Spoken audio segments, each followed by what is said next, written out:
In the flickering shadows of test screenings, some science fiction films didn't just falter, they triggered something deeper. Audiences walked out. Others stayed, frozen, not by suspense, but by a discomfort too hard to explain. And then, the reels changed. The 1,970 seconds through the early 2000s were an era of experimentation in sci-fi. Visionaries weren't just imagining the future, they were confronting humanity's darkest instincts, often far ahead of their time. But what happens when those visions come too close to truth? When fiction isn't escapism, but revelation? Studios, ever watchful of box office returns and public backlash, acted fast. Cuts were made, endings reworked, soundtracks altered. In some cases, entire characters or themes were stripped out. These weren't creative refinements. They were quiet erasures, surgical, precise, and almost always unannounced. What remains are the versions you know, and the versions that never saw the light of day. Sometimes, the audience was the reason. They laughed in the wrong places. They cried when they weren't supposed to. Or worse, they left, disturbed by what they saw. That's when the scissors came out. But buried beneath the official cuts lie stories too strange to ignore. Films that were meant to disturb. Ideas that weren't just ahead of their time, they were a threat to comfort, to convention, and maybe even to control. These are the redacted reels, the sci-fi films that arrived, were altered, and then quietly released into a world that never saw their true shape. So let's roll back the tape. Let's revisit 15 old-school science fiction films and uncover what was cut, why it vanished, and whether the version you saw was ever the real one. Hasson, 1984, The Hope That Wasn't Allowed. Michael Radford's adaptation of Orwell's 1984 was stark, faithful, and terrifying. But the studio wanted something else, an ending that didn't leave audiences broken. In Orwell's original vision, Winston is tortured, broken, and left loving Big Brother, a final act of mental obliteration. Radford filmed that ending. Raw, quiet, devastating, but early screenings brought waves of protest. Viewers wanted a glimmer of rebellion, of resistance. Test audiences rejected the bleakness, calling it defeating, too hopeless. MGM requested an alternate ending, a subtle flicker of defiance, a lingering shot of Julia, a single heartbeat of freedom. Radford resisted. He lost. The final cut softened the dissolution of Winston's mind. Some ambiguity crept in.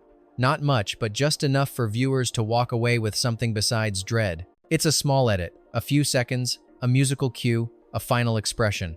But in a story about rewriting truth, even the smallest redaction is the final betrayal. #2, Naked Lunch, 1991, the cut that was never talked about. David Cronenberg's adaptation of William S. Burroughs' Naked Lunch was never going to be conventional. But even for Cronenberg, the original cut was extreme, blending insect typewriters, drug-induced hallucinations, and homosexual paranoia, with unfiltered, surreal violence. One test screening in Toronto reportedly ended in silence.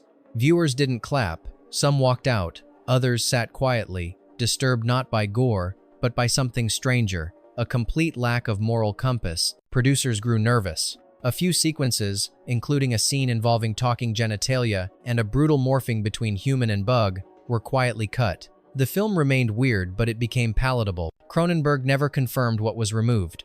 In interviews, he simply said, "There are things you can shoot that don't belong in any projection booth." And maybe that's the true edit. Not the physical reel, but the quiet agreement. This is as far as we're willing to go. What got cut from Naked Lunch may not have broken cinema, but it broke nerve. #3, Saturn III, 1980, the scene that crossed a line. Saturn III was meant to be a stylish space thriller starring Kirk Douglas and Farrah Fawcett, with a killer robot named Hector run amok. But beneath its pulpy surface lay a darker, more perverse film, one that barely survived its own production. Directed briefly by Stanley Donen after original director John Barry was fired, the film became a clash of egos, styles, and disturbing ideas. The earliest cuts included unsettling sequences of Hector mimicking human sexuality, lingering too long on its obsession with Fawcett's character. Some scenes bordered on psychosexual horror, with implications of mechanical assault and mind control. Test audiences reacted poorly, not because the robot was frightening, but because its obsession was too real. The implication that a machine could inherit and amplify human lust unnerved viewers. Producers trimmed entire scenes, Dialogue was altered to downplay Hector's sentience. What remained was a confused thriller with occasional brilliance. But the version that scared people wasn't the one that flopped, it was the one no one got to see. And maybe that's the tragedy. The film didn't fail because it was bad. It failed because it was censored into incoherence. #4. The Quiet Earth, 1985. The alternate ending that spoke too loudly. In this New Zealand cult gem, a man wakes up to a world where everyone else has vanished. The film explores loneliness, guilt, and quantum disruption with eerie silence and existential weight. But there was a second ending. The version screened privately to select audiences didn't end with the protagonist alone on an alien world. It went further, showing his body split into multiple versions, suspended in time, screaming into the void. It was experimental, abstract, and according to producers, too upsetting for general release. The scene was cut. What remained was poetic ambiguity, a single man on a strange shore, looking up. But the original climax suggested something more, that reality hadn't shifted. He had fractured. It's a subtle difference, but one transforms the story into a riddle about reality. The other turns it into a cry against guilt and fragmentation. Which version lingers longer? The one that fades or the one that was silenced? #5. Colossus. The Forbin Project, 1970. The deleted dialogue that went too far. This film warned of AI control decades before it became mainstream. In Colossus, an American supercomputer merges with its Soviet counterpart, seizing global power and declaring itself Earth's new ruler. It's not an action movie, it's a dialogue-driven nightmare of logic. But one scene from the original cut was too unsettling. A sequence in which Colossus calmly dictates its moral code to humanity, outlining sterilization programs, eugenics, and a mandatory obedience doctrine reportedly caused walkouts during early previews. Universal scaled it back. Entire passages of dialogue were removed. The machine's rationale became vaguer, its threat less articulated. The philosophical horror AI as benevolent tyrant was dull. Without that scene, Colossus still works. But its most chilling question is weakened. If a machine ends war and hunger, but erases freedom, is it a villain or the next evolution of government? #6. Until the End of the World, 1991. The 5-hour cut that terrified editors. Wim Wenders envisioned Until the End of the World as the ultimate sci-fi road film. Sprawling, hypnotic, apocalyptic. Set in the near future, it followed a woman traversing continents to return a device that can record dreams, while nuclear satellites threaten global annihilation. But when Wenders submitted his original cut, 295 minutes long, distributors recoiled. Test audiences were overwhelmed, not by confusion, but by existential fatigue. The film wasn't thrilling. It was meditative, spiritual, and slow by design. That didn't sell. Studios demanded cuts. Nearly 2 hours were removed. Subplots vanished. The thematic heart of the film about addiction to memory, the burden of recorded thought, was buried beneath a race against time edit that Wenders never endorsed. The film flopped. Only years later did the full version surface, restored from archived reels, and released on Criterion. That's when critics finally saw it for what it was, a cautionary tale about technology stealing the intimacy of human experience. And maybe the real panic wasn't from test audiences. Maybe it was from a system that feared a sci-fi film this quiet could still be devastating. #7. The Omega Man, 1971. The cult scene that crossed a line. In The Omega Man, Charlton Heston plays the last normal man in a world overrun by nocturnal mutants, victims of a biological war. But the villains weren't just monsters, they were a cult, and that made audiences nervous. The original version of the film leaned heavily into the religious allegory. The mutants, known as the Family, had scenes resembling sermons, rituals, and excommunications, presented with eerie calm and unsettling conviction. Heston's character, a messianic figure armed with science and guns, was clearly positioned as both savior and heretic. During test screenings, these scenes drew discomfort, especially among religious viewers. Some perceived it as a parody, others saw blasphemy. Warner Brothers quietly trimmed multiple scenes. The Family became more like standard villains, less cult, more mob. The conflict, once philosophical, became physical. And with that, the film lost its most haunting question. If science makes you immune, but faith makes you human, who's really the outcast? Hashite, Phase 4, 1974, The Lost Final Montage. Phase V is one of the most visually hypnotic sci-fi films ever made, a slow-burn cerebral tale about ants developing collective intelligence and turning against humanity. But for decades, viewers wondered, why does it end so abruptly? That's because the theatrical cut was missing its climax. Originally, director Saul Bass crafted a surreal, wordless final sequence, a kaleidoscopic montage in which man and ant merge into a new evolutionary step. It was abstract, symbolic, and deeply unsettling. When shown to test audiences, the reaction was bewilderment. Paramount cut the entire sequence, replacing it with a more conventional wrap-up. The reels containing the original ending were stored and for years presumed lost. It wasn't until 2012 that the footage resurfaced. Grainy and incomplete, it revealed a vision far more ambitious than what had been released. Not just survival, but transformation. The idea that intelligence, once unleashed, doesn't end in war, it ends in absorption. The Lost montage wasn't just a visual experiment, it was the answer to the film's question. Without it, Phase 4 is an unfinished equation. #9 Screamers, 1995. The ending that questioned everything.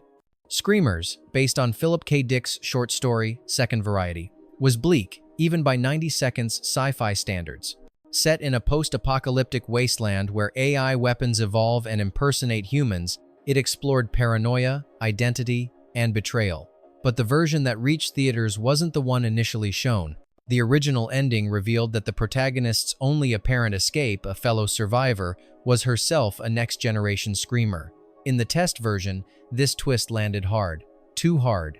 The audience's reaction was stunned silence, followed by frustration. Viewers didn't want another betrayal. They wanted closure. Studio executives intervened. The final scene was reshot to be more ambiguous. Some lines were softened, reaction shots added to blur the twist. While the core idea remained, its clarity was diluted. The problem? The original ending wasn't just dark. It was consistent. It said, there's no escape, no clean resolution, just endless mimicry. By toning it down, the studio didn't just rewrite the story, they dulled its point. In a film about machines learning to lie like us, the edit became the final lie. Hayson Zero, The Final Program, 1973, When Studio Sanity Overrode Madness. A psychedelic satire of apocalypse, The Final Program was never built to comfort.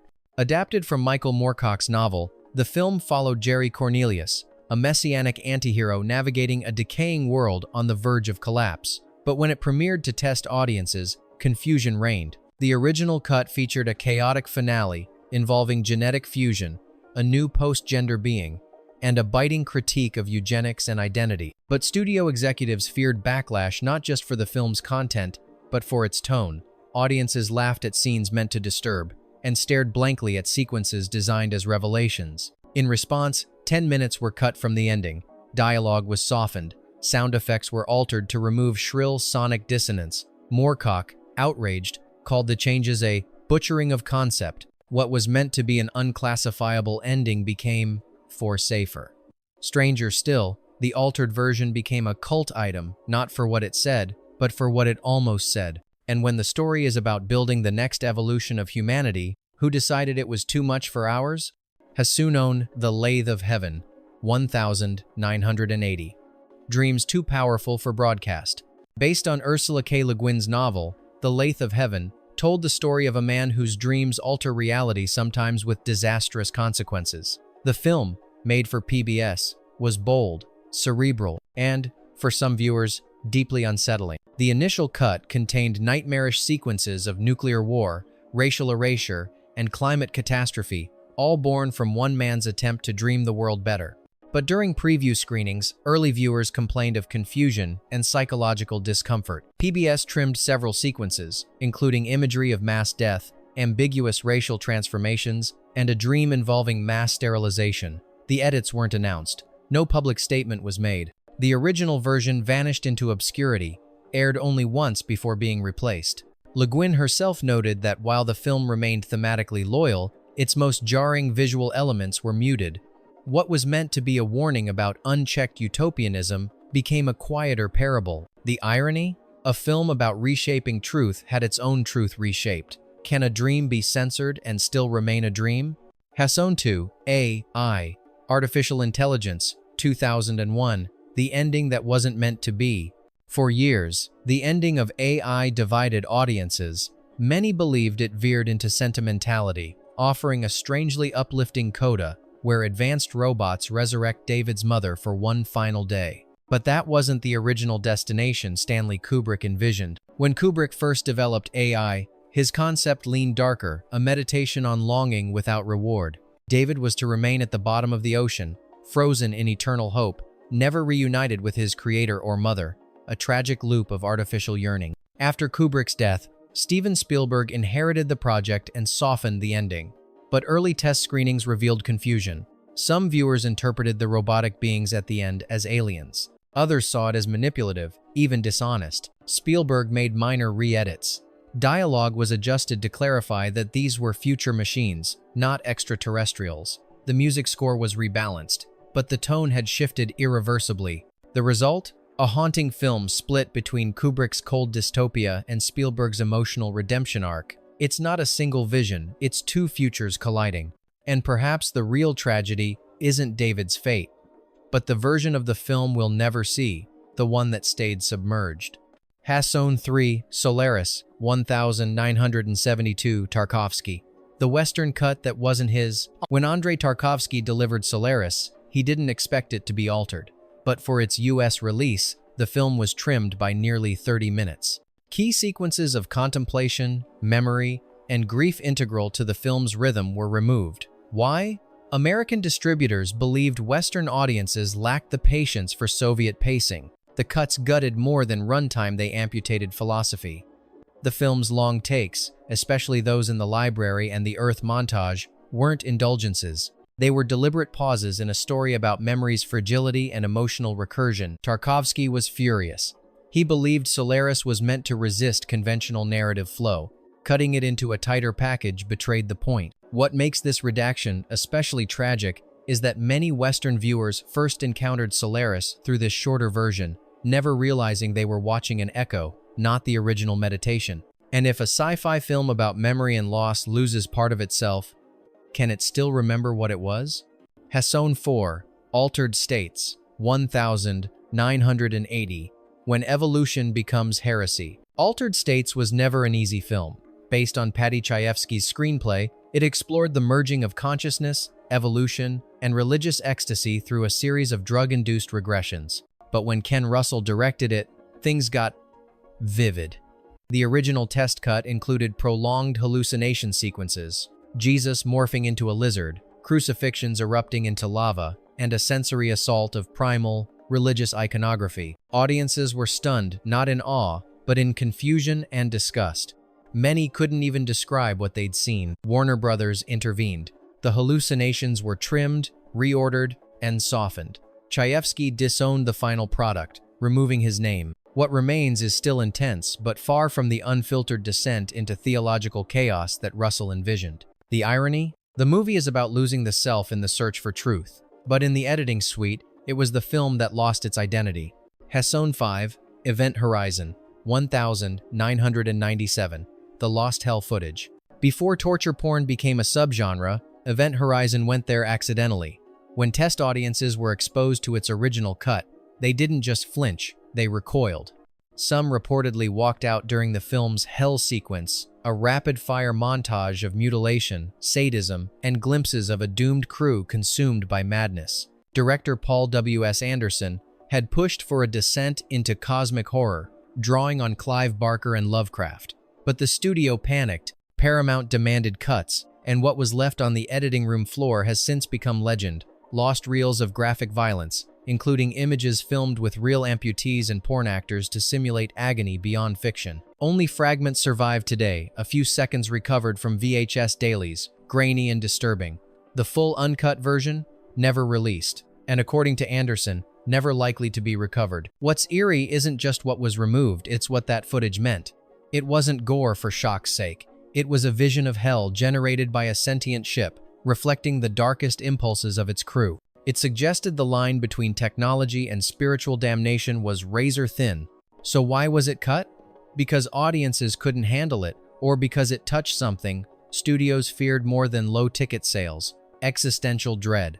Bonus fact: The Visitor, 1979. The cult film that was never the same twice. And before we close the file on these redacted reels, let's talk about a film that was so unstable, it seemed to rewrite itself with every screening. The Visitor, 1979, is a chaotic blend of science fiction, horror, and biblical prophecy, often described as The Omen meets Close Encounters on Acid. Directed by Giulio Paradisi and financed partly by an eccentric Atlanta businessman, the film starred John Huston, Shelley Winters, and even a young Lance Henriksen.